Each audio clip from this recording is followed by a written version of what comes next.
किती नालायक वागायला लागला त्या राजकारणासाठी तुम्ही. याचे दुष्परिणाम माहित आहेत का तुम्हाला? शिंदे साहेब आणि फडणवीस साहेब काय होणार आहेत राज्यात?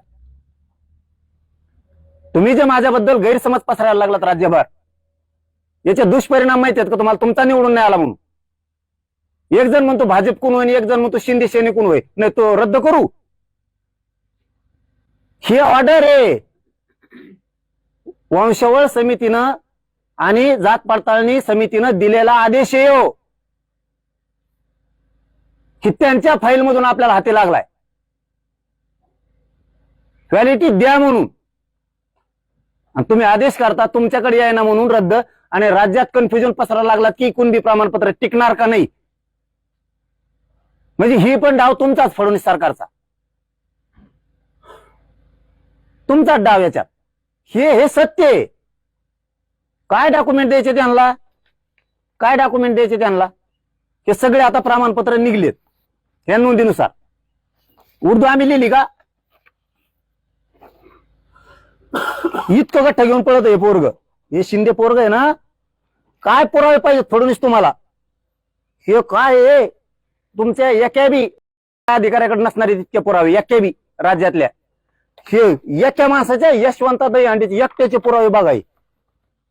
जस काय मोजण्या करायच्यात इतकं गठ्ठे ती.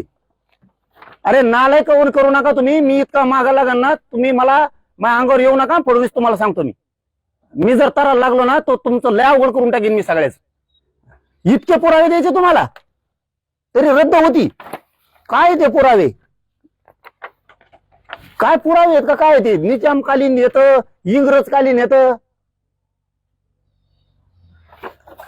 तुमच्या याचा नवरा जिवंत नव्हता तेव्हापासूनचे पुरावे येते. काय पुरावे येते? कोण अधिकार देत तुम्हाला मराठींचा वाटोळा करायचा? माझ्या समाजाच्या लेकरा बाळाचा वाटोळा करायचं कोणी सांगितलं तुम्हाला? काय पुरावे आहेत का? काय येते? तुम्ही कुठं पण बघा इतके पुरावे नसते. तो नुसते प्रमाण 3000 लोकांचा वाटोळा करायला लागला तुम्ही त्या दही अंड्याच्या. आता तुम्ही याचं त्या जिल्हा परिषद सदस्याचा वाटोळा करून टाका. ह्या लेकरांचं पाप कोण डोक्यावर घेणार आता? फडणवीस तुम्ही का?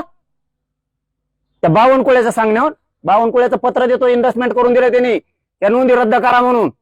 हो हे फडणवीस लक्षात ठेवा तुम्ही. आता त्या बावनकुळ्याने मराठीचं वाटोळा करायचं ठरवलंय. यांनी इन्व्हेस्टमेंट करून पत्र दिलंय की नोंदी रद्द करा. तुमचे निवडून नाही आले म्हणून तुमच्या निवडणुकीसाठी माझे मराठी लोक मारणार तुम्ही? हे पुरावे किती द्यायचे फडणवीस? तुमचं अर्ध आयुष्य जाईन एवढंच गठ्ठा बघायला वाचायला. एका यशवंत दहीहंडीसाठी इतके पुरावे काढलेत. हे तुमच्याजवळ सुद्धा वंशवळ नसेल इतकी. दावे सत्यनारायण तुमच्याकडेच असते. तुमच्याकडे सुद्धा एवढे पुरावे नसतील. इतके पुरावे पोरान गोळा केलेत. मी त्या राजकारणासाठी बोलत नाही, ते काढी लागू त्या राजकारणाला इतकं दिलंय. हे बघा हे तुकडे बिलापासूनचे आणलेत त्यांनी. पूर्वी तुकडे बिल होते तेव्हापासूनच्या पावत्या द्या कुणबी नोंदीच्या दहीहंड्याच्या. का रद्द केलं? काय कारण? 15 लाख रुपये पाहिजे होते का? आपल्याकडे फोनवर नका बोलू म्हणतात. 15 लाख रुपयाचे प्रमाणपत्र देतो. 15 लाख पाहिजेत? करा त्याची नार्को टेस्ट म्हणलाय का नाही? तो फोनवर नाही ना म्हणला, प्रत्यक्ष येऊन भेटा, नार्को टेस्ट करा त्याची म्हणलाय का नाही? तो मग कस काय प्रमाणपत्र देतो? काय ते कागदपत्र हातगड आला माणूस हे उलटू याला काढायला किती दिवस गेले असतील? काय हे फडणवीस आणखीन लय नवाजायला लागलो तर फडणवीस साहेब तुम्हाला मराठी आम्हाला माहित नव्हतं. तुम्ही बावनकुळ्याच्या हाताने आमच्यात पाठवळ करता आणि तुम्ही एक बावनकुळ्या संपले जाण. मी 15-20 तरी आमदार पाडीन तुमचे एकट्या बावनकुळ्यासाठी.